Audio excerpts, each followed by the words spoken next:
Trying to fix my tripod. Okay, what's up, everybody? It's Mama Kylie, and today we're gonna be talking about emotions and symbols, and how I personally feel as though they are the most potent tools for interdimensional travel. I'm gonna spend more time talking about emotions because I feel like Daddy Shiva has done a lot of videos, and he's written articles talking about sigils and the power of sigils and how they reprogram the subconscious mind. So I'm going to touch on them from my perspective, because how he works with sigils and symbols and reprogramming the conscious mind is a little bit different than how I use symbols. So I'm going to spend a lot of time focusing on emotions, and hopefully this webinar won't be too long. I'm trying to catch American Horror Story. So yeah, let's start off with uh, what these tools are, um, and where it is that you're going with these tools. So emotions and symbols, uh, they can help you travel to different dimensions and different realms. So just to clarify, dimensions, um, a dimension is just a plane of existence. So here, um, we have three dimensions. We live in a three-dimensional realm. So a realm is a community of conscious existence. So a realm can have multiple dimensions, just like the one we're in now. Whereas if you go to your cells, they are in a different realm because they're all conscious. They all do their own thing. You don't have to tell them what to do or how to do shit. They are conscious, they exist, but they exist in a different place than our conscious mind, you know? So, yeah. Dimensions, realms, multiple dimensions in a realm. And when you're talking about emotions, well, let's first break down what emotions are. Emotions, Daddy Shiva likes to say that they're energy in motion. I like to say that emotions are energetic motivation. So, like, well, they're the energetic motivation for feelings or physical sensations. So, let's say I was to touch fire. Uh, I would have the physical sensation of pain, but the thing that triggered it to make it say, well, that's pain and not pleasure, is the emotion. It's the energetic motivation. I hope I'm explaining that well. Because on a biological level, your brain processes a lot of physical responses the same. So if you ever notice that, like, when you're nervous and when you're excited, you kind of have the same physical response.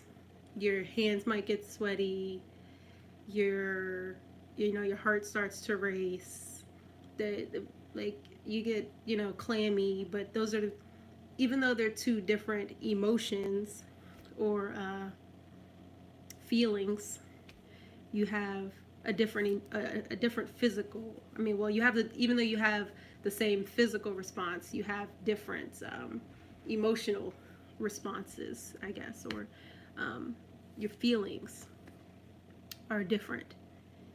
And the reason we have the same physical response a lot of the times is because how our brain uh, processes emotions, which again for me is just energy and motion. And I think that the more we understand how our body interacts with emotions and how our body physically digests and interprets physical sensations, once we really understand that a little deeper, we become better channels. And when I say channel, I mean like We can intake energy and physical sensations that we can both consciously see and are consciously aware of, and the things that we aren't consciously aware of. We're able to take all of this in, translate it, and put it into more conscious understanding. We're able to output it. Yeah, we're able to take it in and then we output it. So when we channel the Pleiadians, you receive energy, sensations, whatever the fuck, and you're able to be the translator to make it so that other people can understand it, not just you. So when we're able to again understand these physical sensations and we understand how our body is processing that process of channeling, because honestly, when you touch fire, you're channeling the energy, like you're channeling fire. You're a conduit of that energy. That's why you have a response that you can then communicate. Ouch, that hurt. And that's another thing. Everything you input, you're always going to have some sort of output, whether you're conscious of it or not. So let's start with the brain and dopamine and pain, because dopamine is associated with pain and pleasure. And when you're triggered by pain or pleasure, the same part of the brain is lit up, and it's actually a couple different parts of your brain that lights up, and it's a bit of a system, and they all kind of feed into each other. But the reason you're always going to have an output for this input is because of the parts of your brain that get lit up. So when you input, when you receive some sort of stimulation of any sort, when you receive stimulation for pain or pleasure, we're going to stick to those two. You receive the stimulation, and the VTA part of your brain, I can't remember what that stands for, but it releases dopamine. And the dopamine goes to your amygdala, which is associated with emotions, the nucleus accumbens, which is towards the front, and it deals more with motor functions and physically doing things. It sends dopamine to your prefrontal cortex, which has to do with planning, and it also sends dopamine to your hippocampus, which has to do with memory. So when you're getting this stimulation from pain, all of those parts of your brain are being lit up at once. And that's when you start getting to the reward systems, because all of them, because they're all connected, you've now built up a response. You can plan a reaction now, because your prefrontal cortex is associated with the dopamine. You're going to remember it because your hippocampus is associated. And you're going to do something because your nucleus accumbens, which is your motor functions. So when you're feeling this dopamine, all of those things get triggered, and your brain is like, I like that. Let's do it again. Let's remember how to do it again. And then that's when it starts to dig deeper down your spinal cord. But the exact same thing happens when you feel pleasure and pain. So you're a channel for these emotions. You're a channel for these energetic motivators. And when we deal with other emotions or feelings, it's going to be the same thing. Your body is going to intake it. You're going to feel something. You may not be able to fully identify what you feel, but you're going to feel something. Your brain's going to go off and do all that shit to remember it, and you're going to start to act accordingly. That's why we know fire's hot. That's why we know sex feels good. But really, all of those, pain and pleasure in particular, have the same emotion. But when you're dealing with other, are you trying to get in the camera? Well, let's talk about more emotions outside of pain and pleasure. So if we're going by Hale Dawkins, he's the creator of the Sedona method, and his method deals with emotional purging, emotional detox, and emotional awareness. His is the most popular because he has a lot of scientific backing, and he identifies 9 main emotions that,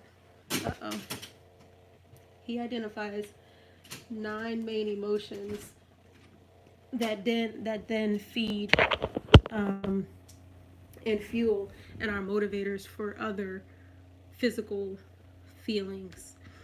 He identifies apathy, grief, lust, anger, pride, acceptance, peace, courageousness, whatever the fuck, courage. Any more? He identifies those to be the main emotions or energetic motivators for all physical feelings, or those feelings. That feelings, again, are physical sensations, and all of those, because they're also energies in motion, they're associated with a chakra. Different, they're layered also. There's a emotion for each chakra, but they also, certain emotions associate with more than one chakra. So when you have the root chakra, you have the energy, fear, anger, and lust. In the sacral chakra, you have lust and courage. In the solar plexus, you have fear, pride, apathy, and courage. In the heart, you have fear, grief, peace, courage.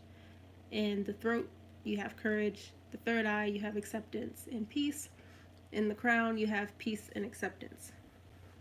So when we want to understand certain aspects of ourselves or the world around us, we can understand a lot of the world around us by ourselves and how we react to certain things, and it'll tell us our connection to the certain things. But those emotions are gonna be, once you learn how to directly interact and trigger those emotions, you're able to open up another faction of information, a portal. I say that your chakras are portals mainly because of their connection to emotions and this energetic motivation, or this energy in motion. So if we can learn to induce a certain feeling or induce a certain emotion, we then can learn to bring on the information associated with that emotion, because emotions are intelligent. So let's say you want to learn or dive into the heart chakra, and if fear, grief, and peace are all associated with the heart chakra, and you want to learn more about the current state of your heart chakra, and you know that you felt those things, you can trigger those feelings, and then once you're in those feelings, you're then able to allow those energies to speak and share their information, their knowledge. And thank you for taking that out.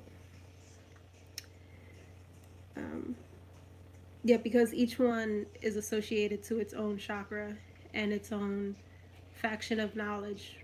Again, you when you're able to call on those and pull those down, you're able to pull down that information and all the information associated with that particular energy. So that's what you're doing when you're doing chakra work. You're working with these emotions, and when you're there's a two-way street for these emotions and interacting with them. You can either consciously do something that invokes a feeling or an emotion, such as touching fire, or you can have something unconscious or subconsciously happen to where the emotion is triggered first and then it brings about the conscious awareness. You can be triggered, you start to feel uh, that nervousness, that heart pounding or whatever, and then you go back and you're like, okay, well, I was around this, I was around that. Then you can make those connections more. But um, when you're channeling or trying to access these different portals, well, these different dimensions and these different realms, you are working from the outside in. So it's like almost like if I wanted to channel fire and I went to and just touched the fire. Uh, let's say you want to channel the Sirius constellation. Well, first you have to understand um, how you feel and your emotions, and not how you feel as in how you feel at that moment, but how your body processes feelings, so that you can so that that information will flow more. So let's say you want to channel Sirius, you put these images in front of you that trigger these feelings, because again, it's stimulation, it's stimuli. So it's going to trigger something in your brain. It's going to set all of that off. It's going to all that the amygdala, all that shit that we were talking about. It's all of that's going to get triggered. It's going to go, and then it's going to trigger the energetic motivators or the emotions, and then it's going to dig and grab that information. They're going to connect the dots, especially when you're dealing with star systems and shit like that, because we're made of all the same material. Stars are just hydrogen, and hydrogen is one of our main components. So when you're when you're actively channeling or you're trying to consciously channel, you put these images or these symbols in front of you, and it triggers a physical response, which then triggers an emotional response, which then, again, these emotions are intelligent, they hold information. It's going to awaken, it's going to light up a certain part of your darkness or your subconscious mind that you're not aware of. And it's going to bring forth that information. And you can go the other way. You can induce an emotion to understand something external, such as your heart chakra, your love life. I personally think that's a little harder to just induce an emotion, because all of our emotions, for the most part, especially now that we're grown, we already have a memory associated with it. That reward system we talked about earlier is pretty set. Those neuron connections are pretty solid, but it is possible. I'm pretty sure we've all just kind of been sitting there and just have felt something. Yeah, but you can work either way. But I personally feel like when you're working, when you're working in our community, our spiritual community, it's better to take these symbols and crystals and all this external stuff that already has so much energy and information embedded in it from our ancestors who ultimately live also in the darkness, and they live in that same faction of our brain where our emotion stores knowledge. They're also in that darkness. I feel like we use that to light up those folders, like, and then now that we see which folders are lit, we go and grab the information out of it. So with symbols, I've been reading a book called Sigils, Ciphers, and what is it called? Scripts by M.B. Jackson. I put the link in the description. And I put the link, Daddy Shiva's done some things on sigils and how they work. I put the link for that in there also. But one of the things that stuck out to me, and is why I brought up Sirius as a means to channel, is that this guy talks about the phonetic alphabet and how there's theories, and there's a bunch of philosophers and scientists who also believe that it's loosely, or its origins have to do with astrograms and the astrobet, which is like the astrological alphabet. So apparently, a lot of these languages were basically just drawing the star constellations, and those were the influence for a lot of alphabets. I have pictures that I want to put. Do you know how to get the links for pictures from an email? Yeah, I have drop it to Google Drive. I did that. Oh, I didn't get the link from it.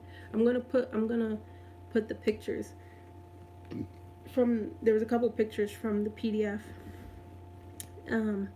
that shows the connection between some of these constellations and the alphabet.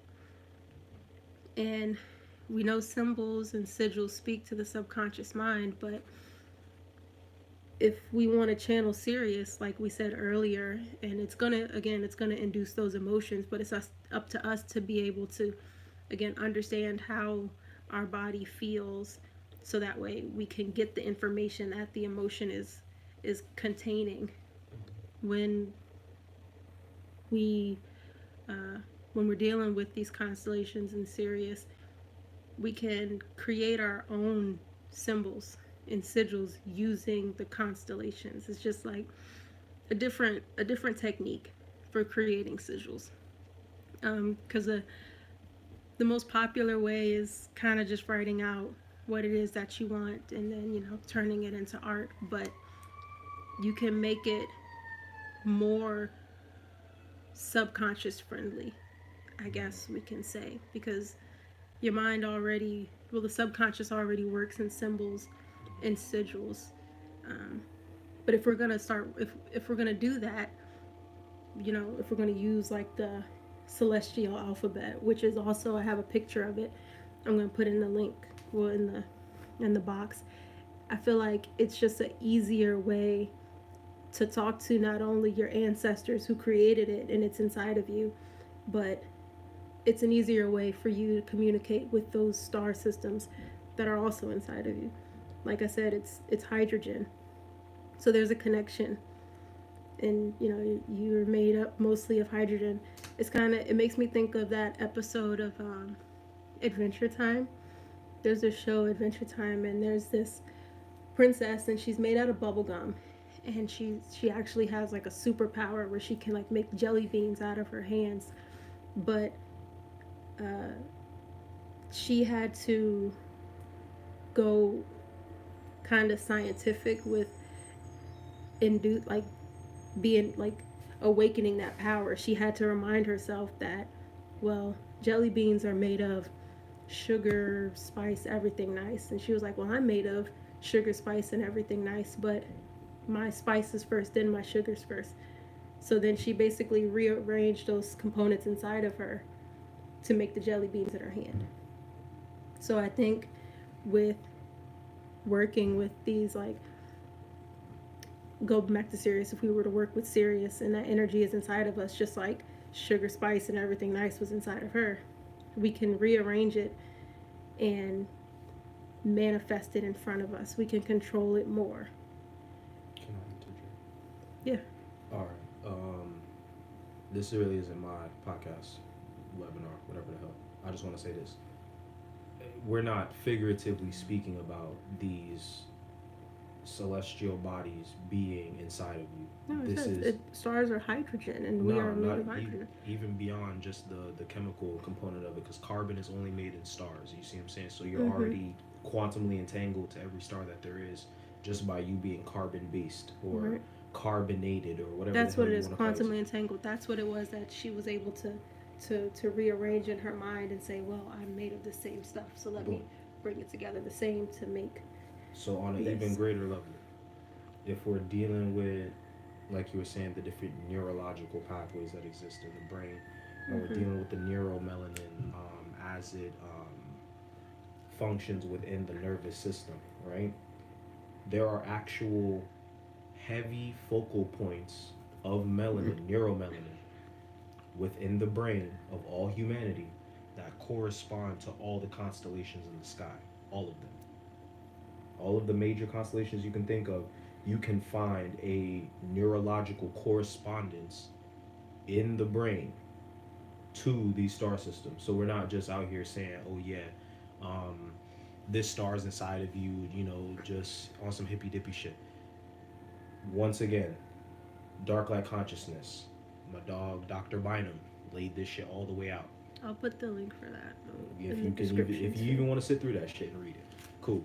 But I just wanted to interject that these things definitely are inside of the body. It's all about you just triggering those aspects and those pathways within yourself, so that way you can once again open up the door to these realms. Right. Each one of the chakras is a plane of existence.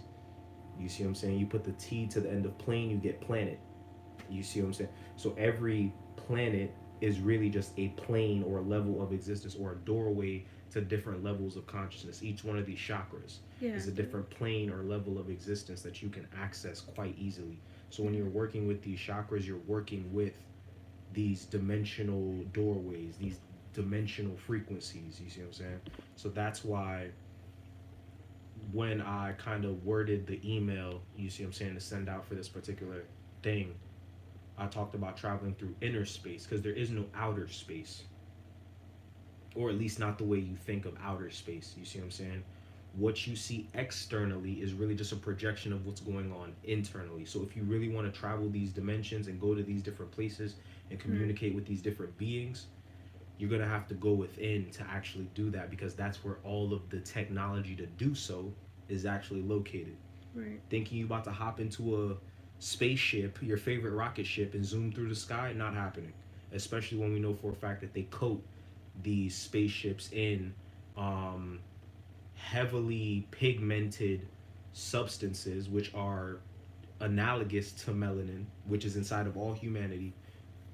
That's what they coat these spaceships with to even travel out into outer space, so to speak.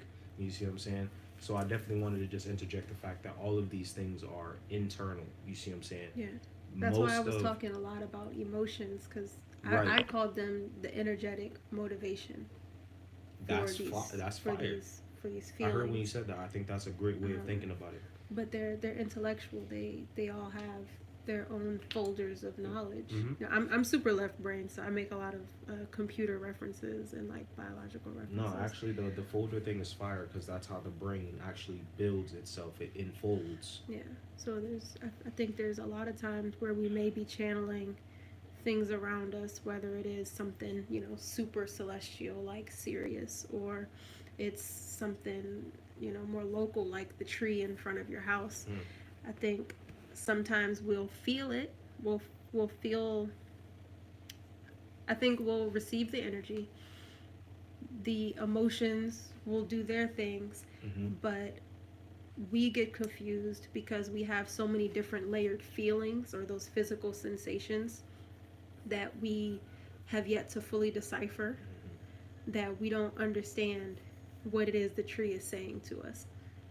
So it's like we input, but we're having a hard time deciphering so that we can output. Facts. And then from outputting, you can consciously control what goes to your prefrontal cortex and what goes to your hippocampus. You can actively control how you're going to respond and do things with this information. But it's important that you first, I think, induce those physical sensations, those feelings, those things that you think are pain and pleasure, when again they're the same emotion, and they're the same physical sensation.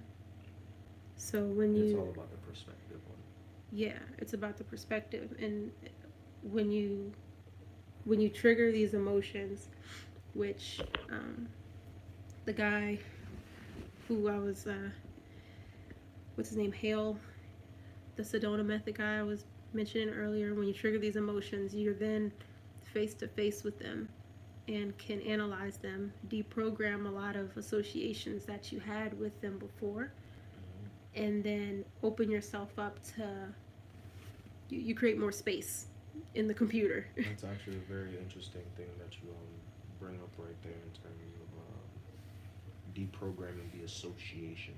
Yeah, because that's what it is. Those physical symbols feelings carry trauma. So the minute you associate a certain symbol with an emotion, you automatically tie a certain amount of trauma to it, which then will lead to a certain amount of repetitive action. Well, especially symbols, because we said symbols speak to the deepest aspects of our brain. And again, that's where all that is happening with, is the same reward system, or that same pathway that we talked about earlier. So all of that's being triggered when you see fire. All that's being triggered when you see the letter Z. You just may not. You may not consciously remember. You may not consciously remember, and you may not feel it as much because you don't understand your feelings. You don't understand what you're feeling. You don't understand the emotions outside of the physical feeling. It's too entangled. And once we clear that up, and we not only understand what our body's doing, and that these energies and that these chakras, they're all intellectual on their own, we can then get rid of what we associate with these things, and then we can take in new information.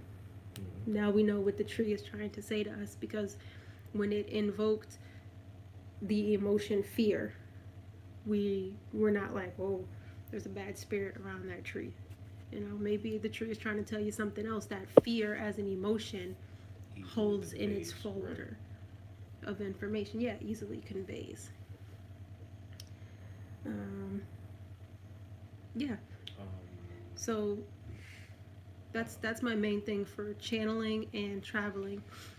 Back to Sirius, because like I said, the star thing really caught my attention. By the way, it's any star system you want. Sirius it's any star system. Sirius is just that nigga. Yeah. And honestly, you're I don't know how you're gonna draw Sirius. Let's take the Scorpio constellation. Do you want to tap into some Plutonian powers, or you want to go to Pluto, draw out the constellation, and then make it into a letter and work from that? So that way, when you're looking at it, it's going to activate the similar frequencies, energies, information.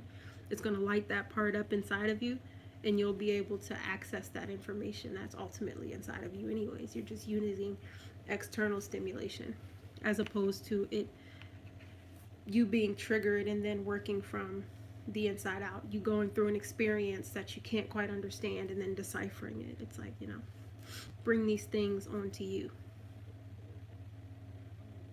Alright, yeah, that's a much more conscious process, because then once you already know, alright, well, shit, I just did a thing with Scorpio, let's say, and now I'm dealing with all of this shit here, I can instantly say, alright, boom, this is what Scorpio is trying to get across. This is the mess. You see what I'm saying? It makes it a lot more conscious than being triggered by the energy and then not really knowing where to take it back to, because there was no prior, you know what I'm saying, direction to it per se. or being able to understand it, because even the sensation of aha, what is that? It's a feeling.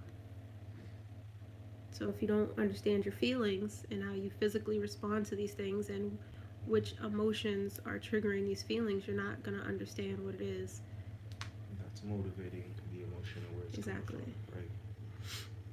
So it's pretty much all I wanted to say on emotions and symbols, and how both of these, in my opinion, are some of the most powerful. I think they work hand in hand in traveling ultimately inside, because everything that's outside of you, It's just um, a projection. yeah, it's just a projection of your internal state.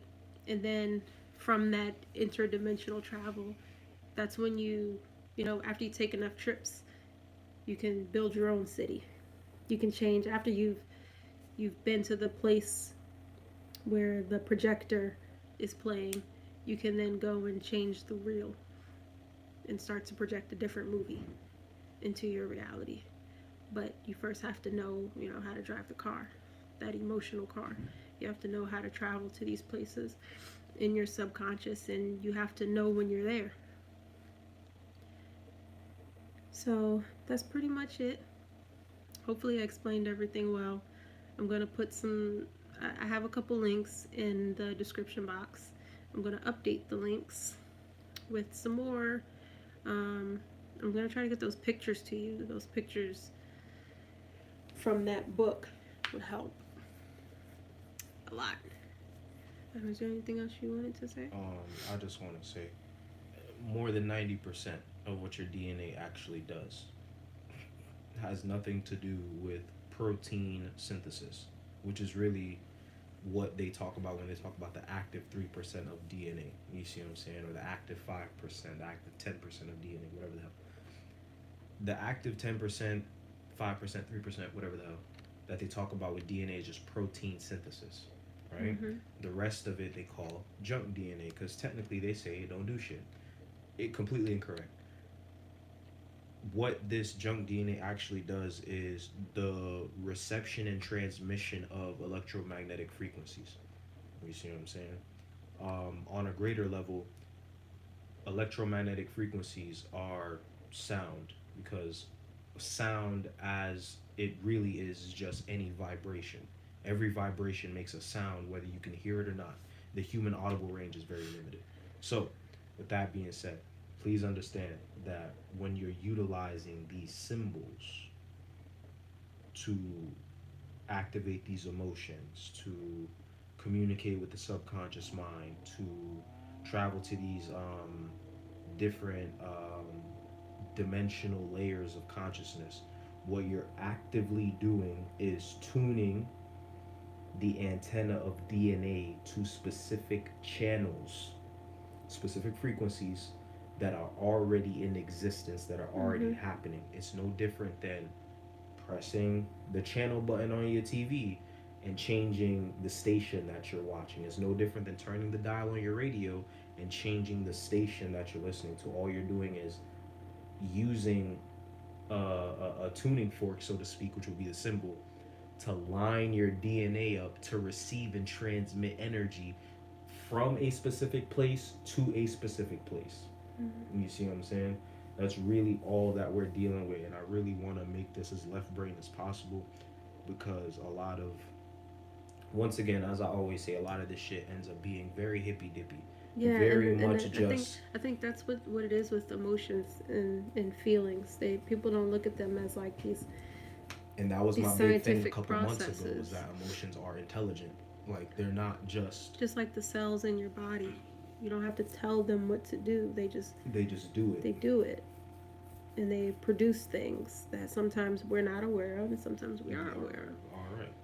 So that's my biggest thing is I want you guys to understand like this is not just us making up some shit. Like this is probably the most, what we call magic is really the most cutting edge science that anyone has ever seen ever. You see what I'm saying? That's why our ancestors were able to build a Puma Punku, Teotihuacan, a motherfucking Angkor Wat, the Giza Plateau. Um, they were able to do all these amazing things all over the planet, all over the place. You see what I'm saying? Shit. They even got evidence that niggas was doing some shit on Mars. You know what I'm saying? They look. It's all magic, but what magic really is just metaphysical science applied directly. You see what I'm saying? It's not just these concepts. A lot of people tend to think that these things are real, but only in concept. They don't think, yo, Mm-hmm. it's actually factually happening. Like my DNA right now is communicating with the direct environment outside of me. You see what I'm saying? Yeah. And also with the star systems out there and the planets and these different planes of consciousness and da da da da da. Nah, it's really happening. This is not just some theory that we came up with because it sounded cool. This is not just some shit that we believe in because it makes life a little bit easier to live. It's not some coping mechanism that niggas use for their mental illness. Like, nah, this is really, really the way to master the physical realm, which would then make you metaphysical or beyond the laws of traditional physics. According to Aline Bay, they just some niggas out in I think it was the University of Middle Texas.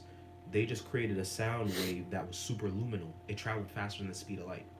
So sound can break the light barrier apparently. According to regular physics, that's impossible. And they said they did it real easy just by giving the sound wave a channeled guide. That's all they had to do was give it a real focused guide. Super luminal.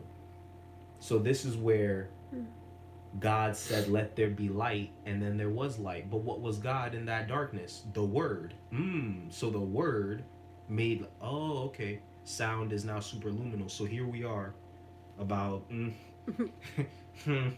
3,000, 5,000 some years off of the original writing of the biblical text, Yeah. per se, proving that now sound can actually create light and niggas can speak light into existence.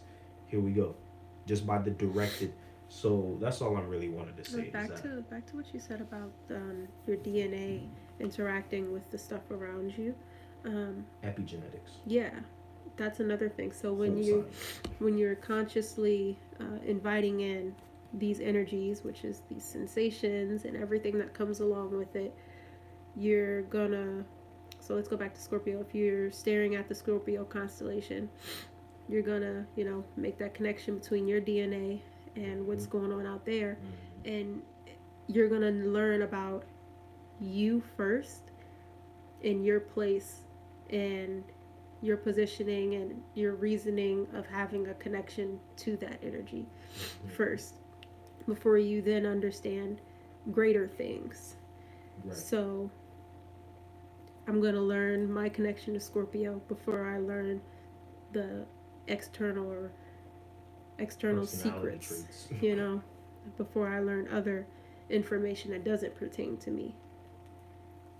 So you're not Esoteric So- and exoteric. and I think that a lot of time that's why when we channel or when we do divination and we're just starting, a lot of the messages are super personal. We're not tapped into the larger cloud yet because we're still understanding, deciphering our connection to it. What That's our a super fact, genes actually. and what our DNA is doing. That is a super fact. I'm going to tell you guys this now. Jungian psychology, which is the psychology of spirituality, to be honest, if we're really being honest, right? Jungian psychology divides the psyche, which technically in Greek means soul, right? It divides the soul or the psyche into three parts. You have the ego, which is the sum total of all conscious functions. You have the personal unconscious, which is your personal shadow body, your personal subconscious mind. And then you have the collective unconsciousness, which is the universal akasha, the entire collection of all of the personal unconsciouses that have ever existed ever. You see what I'm saying? So all of the human experiences that have ever played themselves out on this planet exist within the personal unconscious. So before you're even able to get messages about the collective human condition, you got to start up here in the conscious mind. Yeah, and you Then you have to got to go. travel deeper and deeper and deeper and deeper. Then you got to go into your own personal unconscious. Then you go deeper and deep. Then you get to the collective unconscious. You Yeah, see what I'm saying? right. So to your point, it starts up here. It starts real in your face, and then it starts getting more subtle and more subtle and more subtle, and the messages become a lot harder to decode. Mm-hmm. But also, you have more tools with which to Yeah, decode with. but that's what happens when you get rid of your, like those that old pathway in your brain of understanding of a certain feeling, sensation, happenings. Once you rid yourself of that, that's when you open yourself up. That's what we were Mm-hmm. saying about communicating with the tree and these systems. You understand yourself first. You release that. You release, you know, that pathway, that reward system that has been built in your brain. That's that you get rid of that, and now you're open to more information. So it all goes back to feelings because you're always feeling something, whether you're feeling your breath, whether you're feeling nothingness, apathy. You're always in a state of feeling with these bodies. So you're always receiving information, and when you physically feel things, the nerves are connected to your spine. Like you were saying before about the melanin, that's where you got a lot of melanin. So you can you can decipher everything that you're going through. There's something to learn there, and the more you can understand yourself and clear the pathway for larger, deeper meaning, um, the more you travel, the more you travel to these other dimensions, these other realms. That's how you get to the collective subconscious. But you got to first dig through, decipher your feelings, how you feel, and not like again, not how you're feeling, but how does your body feel feelings? How do you process emotions? What are your connections to these emotions? What are your connections to these feelings? What are these emotions telling you? Get through all of that so that way when you are channeling and you're pulling cards and you're astral projecting to all these places, you can pull back a message that's more than just your subconscious shadows. Ooh, that also brings up a very valid point in my mind about the fact that the body is a prism, not a prison. You can definitely leave this shit. You leave it every night, but it is a prism, right?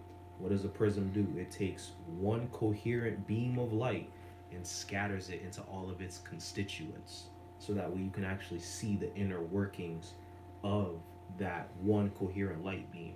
So boom, we take a white light, shoot that through a prism, splits it into seven colors. So technically speaking, That's there's, what happens when we feel fire. see what I'm saying? So that's all I really want to get at with that point is the fact that your body is actively splitting up what would initially be just one light into all of its minor parts, so that way you can begin to work with what was once one sum total energy. You can now begin to work with it in parts and pieces, and then create something that is greater than the sum of the parts. You see what I'm saying? So we have a root chakra. You see what I'm saying? That root chakra can ultimately lead you back to the source, quote unquote. Sacral chakra, heart chakra, throat chakra, third eye, all of them can lead you back to the source, but you have to know the angle at which that light is actually entering into your prism, so that way you can work backwards. So to your point about how the body or everyone's individual body is going to process emotions and dispel them as feelings differently, there we go. You see what I'm saying? Everyone's prism is calibrated a very different way. You see what I'm saying? So while we all may be getting energy from the same one source that the Mayans or the Olmecs would call Hunapku, or the one giver of movement, you see what I'm saying? While we all may be getting energy from that one source, the way we filter and break that energy down into its constituents is very different. They've even modern science right now, they're able to identify the chemical makeup of stars that are light years away just by analyzing the color shifting of that star. They can actually really pinpoint the frequencies at which that star is most active and then correlate that back to a specific chemical structuring of that star. You see what I'm saying? You are no different here. You see what I'm saying? Some of you niggas come down and you're mainly vibrating on a root chakra level. You're really really on earth. You see what I'm saying? Some of you niggas are really really here. And then some niggas come through, or like boom, like a Taurus, so, per se, might really really be on earth in a way that a Scorpio might not be. You see what I'm saying? um some of you niggas come down here, you're really really in your heart. You see what I'm saying? You're really not here, right? Or yeah, you have a level of existence that is conscious here, but most of your consciousness is in what we would call, or what we would associate with the sun. You see what I'm saying? Some niggas, they're barely here and they still are back home on their star and just don't realize it. You see what I'm saying? Some niggas are still on Sirius and they're just beaming their consciousness here. This is what I'm saying. So when we understand that the body is a prism that actually opens up a coherent light source and begins to show us the constituents that actually make up that, one coherent light,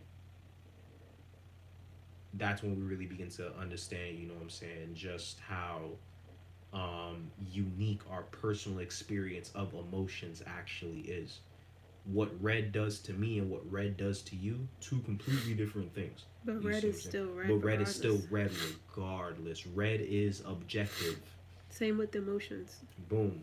The emotions themselves are objective. The feeling is subjective. You see what I'm saying? That's why I started to get into a zone of saying there's only really seven emotions. You see what I'm saying? One for every color of the rainbow. But there's an infinite number of feelings, just like there's an infinite number of ways you can mix these colors together and paint a picture. You see what I'm saying? If I use a lot of um, dark colors, you see what I'm saying, or cool colors in a canvas, I might make you feel sad. You see what I'm saying? If I use a lot of muted tones, you see what I'm saying, I might be able to create an image that to you would feel boring because there's no liveliness to it. But if I pick bright poppy colors, you see what I'm saying, that shit'll make you feel energized. Yeah. But ultimately, green is green. You see what I'm saying? And when you talk about that in color theory, it's because that those tend to be a little bit more universal, because those are not primary colors, but more so like primordial colors, and those are the associations. There's not much you can do to really fuck that connection up. Right. That's why blue can make you feel a lot of things, but it's definitely going to make you feel calm. Um, yeah, Green's those are definitely more gonna remind solid. you of growth. You see what I'm saying? Those are deeper in your subconscious, and those emotions, those folders of information, those Oh, certain colors, they're a lot stronger. speaking of primordial colors, since we're talking about that type of wave, understand that we primarily, as or within the human body, operate on the visible light spectrum, which is very small. You see what I'm saying? But really peep how this small sliver of the light spectrum produces so much color. You see what I'm saying?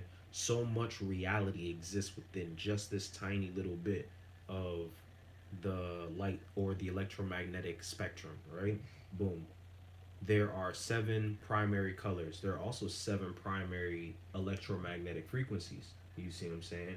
Ranging from like microwave and radio wave on one spectrum, or the red side of the spectrum, so to speak, all the way up to like gamma and X rays on the more purple side of the spectrum, so to speak. Yeah, it's You see what I'm primary and saying? secondary.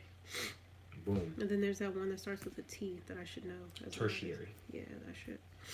So when we're dealing with the fact that so much existence is happening on just this one frequency of light, just this tiny sliver of what is it? I think it's like 300 nanometers to like say 700 nanometers. You see what I'm saying? So much is happening just within that tiny sliver of vibrational frequency. You see what I'm saying? Whereas we tend to think that because we can't see it, it doesn't exist. Nah, understand that when you're tapping into the color red, you're also tapping into the entire sides of the universe that exist in that. With red. There we go. Within the microwave frequency, within the infrared frequency, you're dealing with all of that. So understand that colors and the chakras and all these things really do transport you to different dimensions. Yeah. They really do take you to different places. But for if me, you it's think, like stepping into that folder of information. but if you really think that traveling the universe is an external process, you're gonna get fucked. Because trust me, technology is not gonna catch up to traveling to other star systems for a while. Not, or at least not external technology, not yang based technology. The yin based technology that the ancestors created, you can get to Sirius fast and quick. You see what I'm saying? There are YouTube pages that create music based on the orbital frequency of Sirius. All you got to do is listen to that shit. Just told you DNA is a receiver and transmitter of not only light but sound. So by listening to that frequency, you tune your shit to Sirius, right. Boom, you're there. Exactly. So if you were to, again, I don't know how you're going to draw Sirius, but if you were to draw the Scorpio. Sirius is a 5-point star. If you were going to draw the constellation Scorpio and then slap a color to it and slap a sound to it, you're definitely going to tap into the Scorpio in you, that energy and how it manifests in you. And the more you decipher and understand that, then you'll start to understand and decipher Scorpio as its own entity, an intellectual being, and Scorpio as a realm, and this Scorpio and how it plays a part in the collective subconscious. You'll be able to travel more easily to all these different factions of knowledge. So yeah, that's that's it from me. Hopefully I explained everything well. You did. Emotions, they're not just the physical sensation. They're not just the things you feel. They're not just happy, sad, angry. They're not just that. They're the intellectual aspect behind it, what's motivating it. So I'm gonna go put more links in the description for you. I would suggest, if you want to, what helped me understand a lot about emotions was Hale Doskin and the Sedona method. He has a book and he has a class. You don't necessarily have to take the class to like purge your emotions or do whatever, but just how he breaks down. He has a very scientific approach to emotions, what they are and what they aren't. And he does give you techniques for inducing those emotions. Because again, when you induce emotions, you're stepping into those folders of knowledge. So induce those emotions, decipher them, understand yourself and your connection to these things, and then you'll better be able to see them outside of you once you understand anger as an intellectual energy inside of you and not just a feeling that happens when you see something. Once that emotion presents itself outside of you, you can then connect to it and learn things. Yeah, as Mars, you can then connect yourself to it and expand your conscious awareness, and you travel to it. What'd you order? No bunch of shit. From where? Bye, you two people. So yeah, I'm gonna put those links in there. So I would suggest checking out Hale Doskin and the Sedona method, and checking out Sigils, Ciphers, and Scripts by M.B. Jackson. Just because I think he brings a whole, well, he begs the question. He makes you, he breaks down symbols in their most primordial beings, and they're just what they are as raw energies and their origins. And I think it can help you with sigils, creating sigils, and I think it can help you in understanding a lot of the symbols around you, because there's symbols everywhere, Anything that you we can see don't is a symbol. we don't fully understand. The ancestors inside of us understand it, but because we don't fully understand our feelings and our emotions, we don't know what they're saying really when we see these things. We just know that when we see a cross, we're just like, Jesus. But there's more to it. So get that book. It's on Kindle Unlimited for free. So if you have Kindle Unlimited, even if you just get like a 30-day trial for free, it's on Kindle Unlimited for free. And Kindle Unlimited is just $10 a month anyways, and there's a bunch of free books on there. Yeah, you understand those symbols that are ultimately gonna trigger those feelings and emotions. So that is all. Check the link. It's in the description soon. And I'll see you next time. One time for my niggas, two times for my knockers. Get the hell out of here. How do I stop this? I don't even know how.